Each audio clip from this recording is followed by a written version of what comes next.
বাংলাদেশ জামাত ইসলামের পক্ষ থেকে যে 7 দফা দাবি করা হয়েছে, ইসলামী আন্দোলন বাংলাদেশ চিন্তা ভাবনা পর্যালোচনা করে দেখেছে এটা দেশের জন্য মঙ্গল এবং এদের বাসীর জন্য মঙ্গলজনক বিধায় আমরা পুরোপুরি এটা সমর্থন করি। ডাক্তার শফিকুর রহমান, জাতীয় নেতৃবৃন্দ, মুআজ্জাজ ওলামায়ে কেরাম, সুধী মণ্ডলী, সাংবাদিক বন্ধুগণ, সর্বস্তরের ভাইয়েরা, প্রথমেই সব চরমায় তথা ইসলামী আন্দোলন বাংলাদেশের পক্ষ থেকে আপনাদেরকে সালাম জানাই।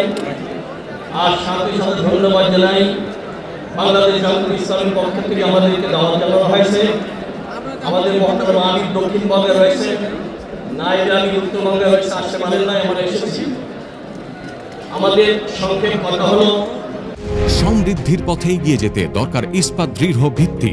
তাই স্থাপনার স্থায়িত্ব নিশ্চিত করুন সর্বোচ্চ মানের ZSRM ব্রডবার। ZSRM, bond to bond. Bangladesh Jamaat ইসলামের পক্ষ থেকে যে 7 দফা দাবি করা হয়েছে, ইসলামী আন্দোলন বাংলাদেশ চিন্তা ভাবনা পর্যালোচনা করে দেখেছে এটা দেশের জন্য মঙ্গল এবং এদের বাসীর জন্য মঙ্গলজনক বিধায় আমরা পুরোপুরি এটা সমর্থন করি।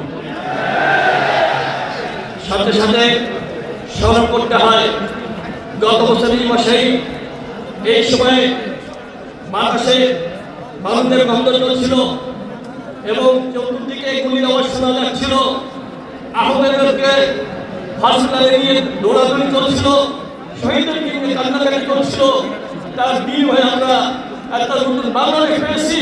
যদি এই 5 আগস্ট সংগঠিত হতো তাহলে এই জাতীয় সমাবেশ কল্পনাও করা যেত না।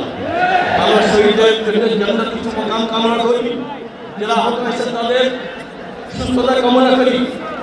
সবার সামনে শুধু আমার ছেলেদের উদ্দেশ্যে বিদায় একটা কথা বলে দিতে চাই, সেটা হলো বাংলাদেশ জামাত ইসলামীর আমির বাদ্যকে পৌঁছায় গেছেন, প্রবীণ বৃদ্ধ হয়ে গেছেন, কিন্তু তার চলাফেরা কখনো বাদ্যকে নমুনা আমরা দেখতে পাই না। নৌযানের মধ্যে তিনি সরাসরি করছেন। আমার ছেলেদের কাছে জিজ্ঞাসা করতে চাই, আমার ছেলেরা তোমরা কি ক্লান্ত হয়ে পড়ে গেছো? আবু সাঈদ রক্ত দিয়েছে, মুক্ত রক্ত দিয়েছে, তোমাদের শরীরে রক্ত নাই। স্পষ্ট ঘোষণা করতে চাই, ইসলাম দেশ মানবতার কল্যাণে যতদিন পর্যন্ত তোমরা ভাগ্যের ঝান্ডা নিয়ে সামনে চলতে থাকবে, যতদূর যাবে ইসলামী আন্দোলন বাংলাদেশে তোমরা সাথে পাবে ইনশাআল্লাহ।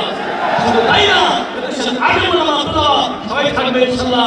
পরবর্তীতে একটা বাংলা আমরা পাবো ইনশাআল্লাহ। সবাই কাছে দোয়া আছে, দোয়া করে সংক্ষিপ্ত শেষ করছি। আসসালামু আলাইকুম ওয়া রাহমাতুল্লাহি ওয়া বারাকাতুহু।